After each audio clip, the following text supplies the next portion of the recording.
अगर एक rape case तब फाइल होता है जब 30 करोड़ का सेटलमेंट फेल हो जाए, तो कानून इसे कैसे देखेगा? अप्रैल 2026 में सुप्रीम कोर्ट ऑफ इंडिया का कोर्ट रूम, जहां एक ऐसा केस आया जिसने क्रिमिनल लॉ के एक सेंसिटिव एरिया को जगा दिया। Allegation versus intention. ये कहानी एक आईटी एंटरप्रेन्योर की, केरल का एक बिजनेसमैन और एक विमेन एम्प्लॉय की, जो फेब 2024 में उसकी कंपनी ज्वाइन करती है एज एन एग्जीक्यूटिव असिस्टेंट। सब कुछ नॉर्मल लग रहा था, फिर मई 2025 में वो रिजाइन कर देती है। कोई कंप्लेन नहीं, कोई एफआईआर नहीं, कोई एलिगेशन नहीं, और फिर स्टोरी सडनली टर्न लेती है। र्यूमर शुरू होते हैं इलिसिट रिलेशनशिप के। सिचुएशन को हैंडल करने के लिए एक मीटिंग फिक्स होती है। डेट 24 जुलाई 2025। लोकेशन एक होटल एर्नाकुलम में। और यहीं से केस का सबसे बड़ा ट्विस्ट आता है। 30 करोड़ सेटलमेंट। हाँ, 30 करोड़ सेटलमेंट। प्लान क्या था? 10 करोड़ आरटीजीएस, 20 करोड़ चेक्स के थ्रू ऑब्जेक्टिव मैटर को खत्म करना, एलिगेशन को क्वाइट करना। लेकिन डील कोलैप्स हो जाती है और बिजनेसमैन को लगता है कि ये निगोशिएशन ही एक्सटॉर्शन है। तो वो एक बोल्ड स्टेप लेता है। 28 जुलाई 2025 को एफआईआर फाइल करता है अगेंस्ट कंप्लेनेंट और उसके हस्बैंड के। 30 करोड़ डिमांड का एलिगेशन। पुलिस एक्शन लेती है, अरेस्ट होता है, फिर बेल मिल जाती है, और बस यहीं से गेम रिवर्स हो जाता है।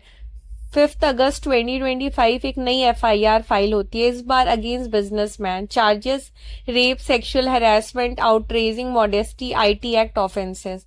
अब केस सिंपल नहीं रहा, ये बन गया high stake criminal battle. Matter पहुंचता है केरल हाई कोर्ट के पास। कोर्ट क्या देखता है? सीरियस एलिगेशन, पावरफुल एक्यूज, और कहता है बेल डिनाई। लेकिन जब case Supreme Court of India के सामने आता है तो अप्रोच थोड़ी डिफरेंट होती है।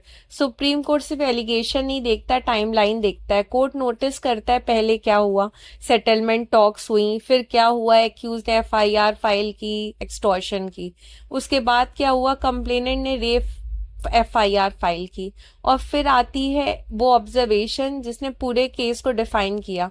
अगर 30 करोड़ सेटलमेंट हो जाता तो क्रिमिनल केस फाइल ही नहीं होता। ये एक लाइन पूरा नैरेटिव शिफ्ट कर देती है।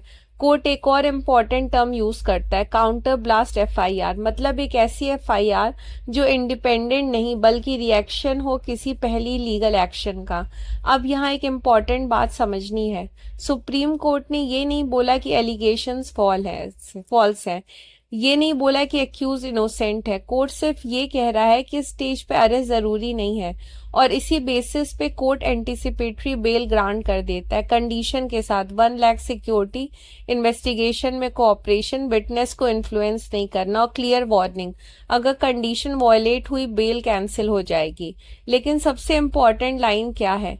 ये ऑब्जर्वेशन सिर्फ बेल के लिए है, ट्रायल पे इसका कोई इफेक्ट नहीं पड़ेगा। मतलब असली सच अभी कोर्ट में प्रूव होगा। तो इस केस से क्या सीख मिलती है? पहली बार, कोर्ट सिर्फ एलिगेशंस नहीं देखता, कंडक्ट और सीक्वेंस भी देखता है। दूसरी बात, जब फाइनेंशियल स्टेटमेंट और क्रिमिनल एलिगेशन एक साथ आए, इंटेंट क्वेश्चन होती है। तीसरी बात, बेल मिलना is not equal to acquittal. ये केस एक डेलिकेट बैलेंस दिखाता है, एक तरफ जेन्युइन विक्टिम्स के राइट और दूसरी तरफ क्रिमिनल लॉ के मिसयूज का रिस्क। कोर्ट को दोनों के बीच एक फाइन लाइन ड्रॉ करनी पड़ती है, और इसीलिए बेल प्रोटेक्ट करती है लिबर्टी को, ट्रायल डिसाइड करता है ट्रुथ को। ये था लॉकुम लीगल एनालिसिस, जहां हम समझते हैं कानून को हेडलाइन से आगे।